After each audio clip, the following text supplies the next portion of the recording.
Now, the rest of the story. It started one night, 1874, on the horse ranch of a Hungarian sportsman named Ernest von Blaskovich. That was the night the mare was foaled, surely the most unattractive example of miniature horseflesh in the history of equine breeding.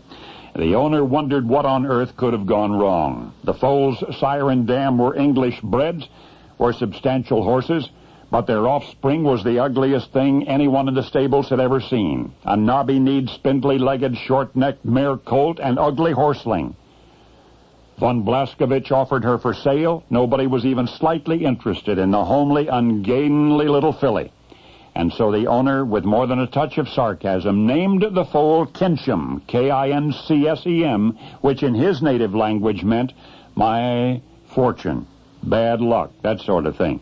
He couldn't possibly have guessed the rest of the story. In June of 1876, as a 2-year-old, Kincham entered a race.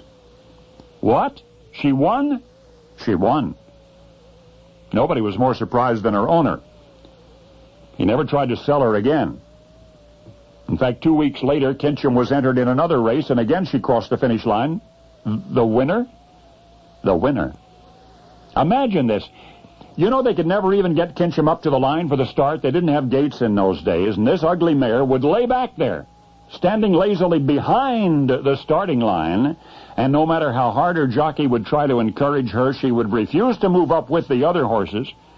Some instinctive sense of inferiority, it's been suggested.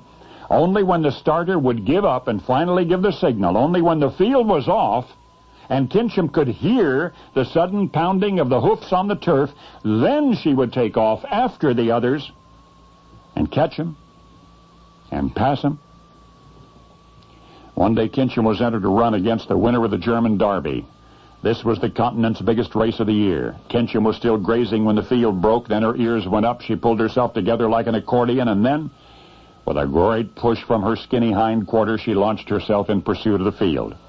Her break was grotesque, but her stride was smooth.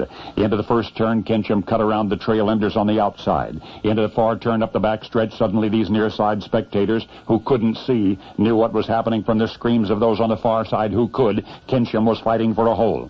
The front runners were crowded when the fleet-footed Hungarian 2-year-old suddenly cut off at the rail and then forced her way to the front, and finally in the stretch, with that knobby-kneed miracle pounding farther out front with every stride, 10,000 eyes, and shortly after 10 nations knew there had never been a champion like this, never ever before, nor since. For Kincham won every race she ran as a 2-year-old, then as a 3-year-old, fast track or sloppy track. Professional bookies finally refused to accept bets on her at any odds, for to this day, none has ever beaten, none has ever equaled Kincham's lifetime record. In 54 major races before she was retired, she won every one.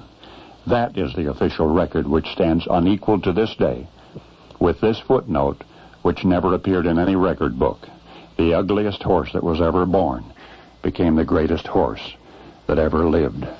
And now you know the rest of the story.